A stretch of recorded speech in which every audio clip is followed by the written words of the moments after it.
Hola a todos, soy Celia Carreño, trabajadora social y os hablo desde el canal Asuntos de Familia.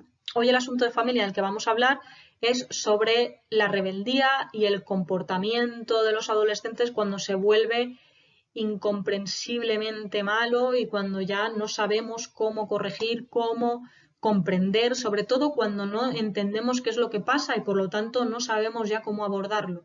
Cuando todas las estrategias que hemos utilizado pues a lo mejor no nos sirven y seguimos sin comprender qué es lo que pasa, cada vez quizá el problema va a peor, la rebeldía quizá cada vez es mayor y necesitamos entender que a lo mejor estamos en un mundo donde nada es lo que parece, en el sentido de que quizá vemos solamente la superficie de ese mal comportamiento, creemos que se debe a una serie de causas, pero veremos en este video que generalmente no suele ser lo que parece y que si profundizamos puede haber causas ocultas en ese mal comportamiento que merece la pena que analicemos. Así que vamos a ver la primera diapositiva. Bien, pues vamos a verlo. Lo primero que tenemos que ver es si ese tipo de comportamiento, si esta rebeldía, que ya pasa un poco de lo que podemos considerar más frecuente dentro de la adolescencia, sino que ya vemos que son comportamientos especialmente malos o que que están especialmente conflictivos, hostiles o desafiantes y que se repiten esos comportamientos y demás, tenemos que ver si es con absolutamente toda la familia o con algunos miembros en especial o solo en determinadas situaciones. ¿Por qué? Pues por ejemplo, os pongo un ejemplo. Si cada vez que viene la abuela, mi hijo o mi hija se pone especialmente conflictivo y desafiante y acaba habiendo un conflicto, tenemos que ver, no solamente quedarnos en la superficie, como decía al principio, no, solamente en la superficie y decimos, no, es que es un insoportable, es que está, que no hay quien lo aguante, está en la habitación con los videojuegos, cada vez que viene la abuela tiene que dejar la partida y por eso se pone así. Y ya está. No, a lo mejor, si esto se repite, a lo mejor es que hay algo más. Tenemos que analizar qué hay alrededor de esos conflictos que se generan. Si es que cada vez que se produce una discusión, toda la familia se pone de acuerdo en decir que es un insoportable y en castigarle mandándole a su cuarto. A lo mejor dice, ok, me pongo de chivo expiatorio, esto todo puede ser inconsciente. Por eso digo que es ver más allá de ahondar un poco y que nada es lo que parece.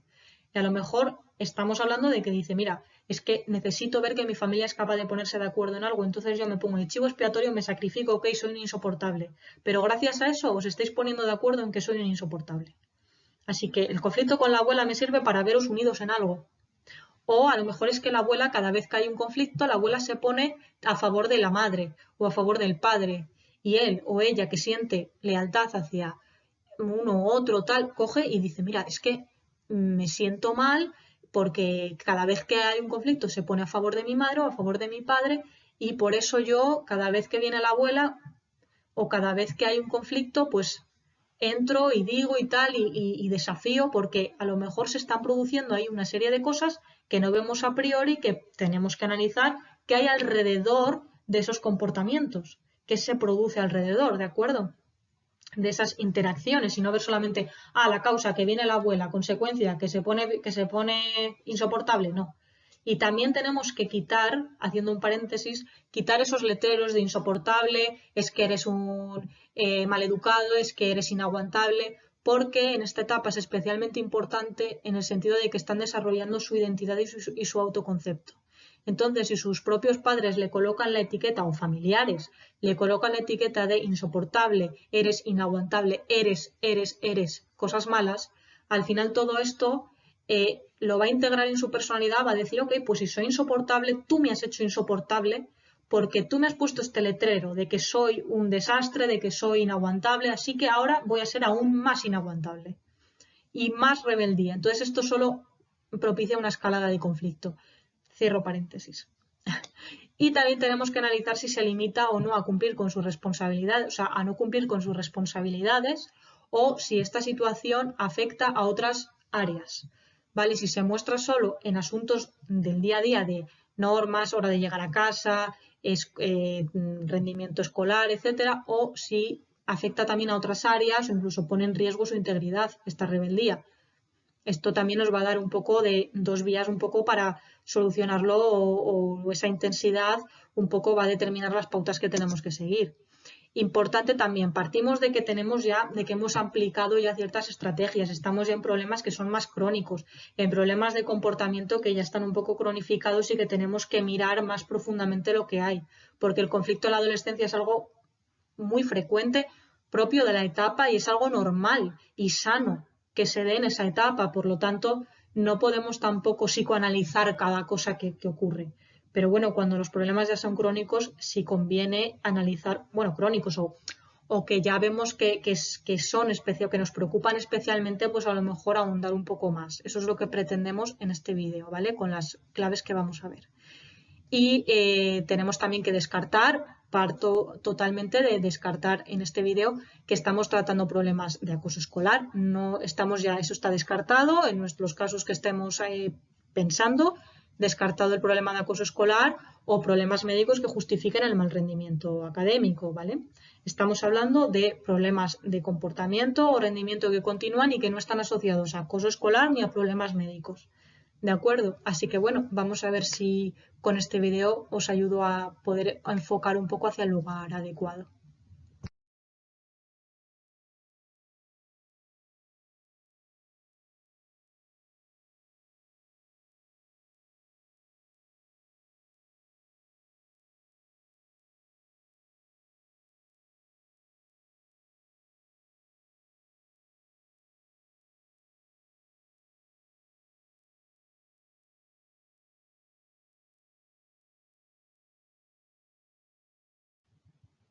Bien, lo primero que os quiero decir es que estas 5 claves no son las únicas claves, cada familia al final tiene las suyas y antes a lo mejor de pretender resolver un problema de comportamiento o de rebeldía en la adolescencia de nuestros hijos, a lo mejor más que llegar a profundizar tanto en estas cuestiones que a lo mejor sí que son importantes también en cualquier caso, pero tenemos también, no podemos obviar el tema de saber poner límites, saber poner correctamente las normas, todo el tema de la supervisión, del afecto, el estilo educativo, bueno, un montón de cosas que, como os decía antes, vemos en el programa Vivir con Vivir. Así que vamos a ver estas claves para cuando la situación ya necesita un poco de que profundicemos un poco porque no encontramos respuestas, ¿de acuerdo? Vemos que a lo mejor lo primero es tener en cuenta las posibles lealtades ocultas que se pueden estar dando. Por ejemplo, ¿hubo alguien antes en la familia que ocupase el papel de fracasado? Esto sobre todo cuando tenemos problemas de fracaso escolar. Es decir, cuando nuestro hijo no hay manera de que se enfoque en ninguna disciplina, que no le interesa nada, que va constantemente, aunque le cambiemos de colegio, va siempre suspendiendo, no hay manera de que se adapte a ningún colegio y demás. Quizá hay alguien en la familia, su padre quizá o su madre, al que se le considera un fracasado, al que se considera que no es valioso porque no trae suficiente dinero a casa por la situación que sea. Quizá nuestro hijo haciendo esto o evitando o no teniendo un buen comportamiento académico o no suspendiendo todo y demás, está consiguiendo que el foco de fracasado, el letrero de fracasado, quitárselo a su padre, quitárselo a su madre y ponérselo él como chivo expiatorio. ¿De acuerdo? Así que quizá piensa, esto es todo inconscientemente, por eso me refiero a ahondar un poco en lo que no se ve, porque a lo mejor ese letrero de fracasado se lo está poniendo nuestro hijo para que se lo quitemos, para que la familia se lo quite a su padre, a su madre, a su hermano. ¿De acuerdo? Así que todo esto es importante saberlo para poder atajarlo.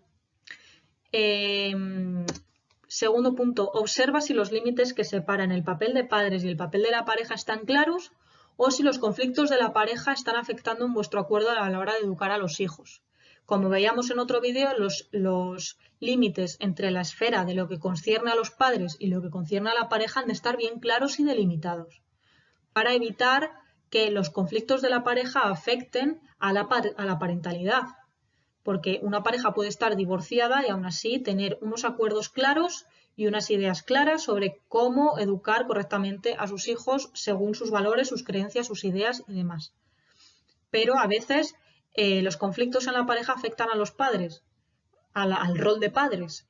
y esos desacuerdos a la hora de educar, uno pone unas normas, el otro pone otra, uno desdice al otro y demás, hace que los hijos tengan esa actitud de rebeldía más exacerbada para como intentar quejarse de esa situación o tratar de obligar a los padres a ponerse de acuerdo. Tercero, mantener la coherencia y el acuerdo en la educación. A veces por motivos personales podemos ser más permisivos o estar más aliados con los hijos. Lo de estar aliados es importante y hay que echarle un ojo con algún fin personal, generalmente contra otro progenitor, lo que viene a ser evitar la triangulación, que se llama. ¿A qué nos referimos? Esto genera mucha tensión dentro del adolescente y se puede manifestar con mucha rebeldía. A veces, cuando hay conflictos entre los padres, es probable que uno de los padres, por ejemplo, se alíe contra uno de los hijos, coja a uno de los hijos. Generalmente la triangulación se produce cuando hay diferencia de poder, diferencias en la autoridad. Entonces, el padre o la madre se alía con uno de sus hijos contra el otro progenitor. Entonces, contra el padre o contra la madre, contra el otro progenitor. Entonces, no, es que tu padre ha hecho esto y tal, y yo te pido lealtad a mí, que soy tu madre, te pido lealtad a ti, que eres mi hija, y contra tu padre. Entonces yo te permito las cosas, yo te consiento todo, pero tu padre no. Entonces ahí se produce, aparte de una gran fuente de ansiedad y de tensión en los hijos que hay que evitar a toda costa, porque ahí sí que se están saltando todos los límites de lo que debe separar la pareja de los padres. Los hijos no deben formar parte de los conflictos de los padres, no deben estar inmiscuidos en eso, no deben tomar decisiones que afecten a la pareja y no se les puede pedir que asuman ese rol ni que sustituyan lo que la madre ya, el afecto que la madre no nos da o el apoyo que el padre no nos da, ya se lo pedimos al hijo o a la hija en contra del otro progenitor. Todo esto puede generar esa falta de acuerdo en la educación de los hijos porque se están habiendo ahí vínculos de coaliciones de uno contra otro y demás que puede afectar al bienestar del adolescente y por lo tanto también, bueno, del adolescente y del niño, del hijo, de la edad que sea realmente. Pero puede provocar en este caso un gran nivel de estrés y mucha rebeldía porque la coherencia de la educación no está clara. 4. No caer en la tentación de ser sus amigos, ¿vale? De acuerdo, somos sus padres, no somos sus amigos, para lograr así formar parte de sus vidas. En esta etapa probablemente no formemos tanto parte de sus vidas, pero tenemos que estar ahí, ser un apoyo sólido y firme, un vínculo seguro, un lugar en que si dan un portazo y no se han portado bien, mañana vamos a estar ahí y les vamos a coger y les vamos a querer y vamos a ser su figura estable de referencia, aunque nos contradigan, aunque nos reten, aunque nos desafíen, pero somos ese lugar estable. ¿Por qué? Porque necesitan afecto, supervisión, disciplina, cosa que unos amigos no le pueden dar, aunque ellos nos hagan creer que no lo necesitan. Al final los amigos son fuente de alegrías, pero también de decepciones y de altibajos en esa etapa. Nosotros no podemos ser eso. Tenemos que ser una figura estable, de orientación, de supervisión, de afecto, de apoyo y de sostenerles, de ayudarles a crecer. Eso no lo hacen no es papel de los amigos. Entonces, los amigos es una cosa, pero el rol de padres es otra. Esto no se puede mezclar, aunque a veces estemos un poco tentados a ello para así que nos cuenten o tal, o evitar conflictos. Esto puede evitar conflictos a corto plazo, pero no a largo plazo. Y por último, ver con absoluta sinceridad si su mal comportamiento, sus problemas de rendimiento nos están sirviendo para algo. Como por ejemplo para evitar afrontar otros problemas, un divorcio, un problema de salud mental. Es decir, es muy probable, lo pongo en negrita porque esto es muy importante, a veces el mal comportamiento de los hijos o su rebeldía es importante para que los padres discutan sobre eso y no discutan sobre su relación personal. Entonces el hijo se sacrifica a sí mismo, sacrifica un poco esa poder tener un buen rendimiento, un buen comportamiento.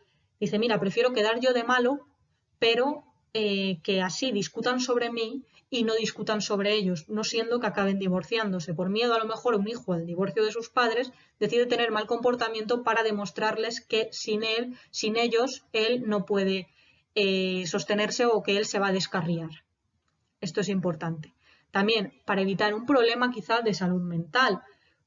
Por ejemplo, imagínate que la madre tiene un problema de una depresión o problemas crónicos, un problema de salud mental, y el hijo dice, mira, yo tengo que seguir portándome mal porque es la manera de que todos vean que yo todavía no estoy preparado para vivir solo, y es que yo viva con mi madre es la manera que tengo de salvar a mi madre.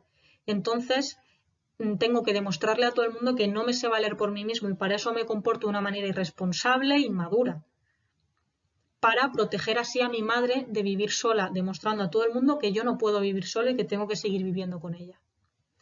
Entonces, a veces el mal comportamiento de los hijos, cuando se vuelve tan crónico o tan intenso, nos sirve para evitar afrontar otros problemas, para hablar de otras cosas, y ellos se convierten en el chivo expiatorio donde ya, gracias al mal comportamiento mío como hijo, pues mis padres no discuten sobre ellos. Me aseguro de que van a seguir juntos, porque si no yo ya soy una bala perdida.